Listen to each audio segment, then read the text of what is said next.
Isang nakatulog na pasahero ang hinalay umano at pinagnakawan pa ng driver ng sinakanyang TNVS. Arestado na ang driver. Inaalam kung may iba pa siyang nabiktima. May report si John Consulta. Sa bahaging ito ng Cainta, Rizal, naispatan ang pake ng mga tauhan ng NBI-NCR. Ikaw yan. Positive. Hinuhuli ka namin sa kasong rape, panggagasa, na nangyari nung Sunday. Walang kawala ang 24 anyos na TNVS driver. Ayon sa NBI, pasado alas 3 sa madaling araw noong linggo, nang halayin daw ng suspect ang nakatulog niyang pasahero. Nagulat siya when nung nagising siya is the vehicle is already on a stop mode, tapos nakapatong na sa kanya yung driver.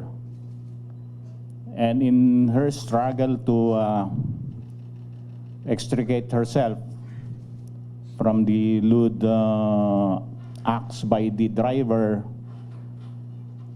sinuntok siya sa sikmura at nanghina siya. Nakakuha raw ng tiyempo ang biktima na makatakas nang may kukunin ng driver sa unahang bahagi ng sasakyan. Pero bago pa man siya makalabas, nahablot daw ng suspect ang kanyang kwintas. Naiwan din niya ang kanyang bag na may lamang cellphone at cash. Positibong kinilala ng biktima ang suspect. Isinuko naman ng tiyuhin ng suspect ang cellphone ng biktima.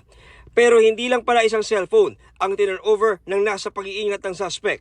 We don't know yet whose phones are those. Looking for means on how to find out whose phones are those, because it could be that it belongs to some other persons or some other victims. Inaanyayahan ng NBI-NCR ang iba pa mga posibleng naging biktima ng suspect na magtungo lang sa kanilang tanggapan para maghain ng karagdagang reklamo. Kumingi ako ng patawad, siyempre tao lang din po ako. Nadadala sa tukso, sisikapin ko naman po na harapin lahat ng parusang nakatang para sa aking nagawa. We will be furnishing LTO the results of our investigation para kung meron silang punitive action against itong mga klaseng driver na ito.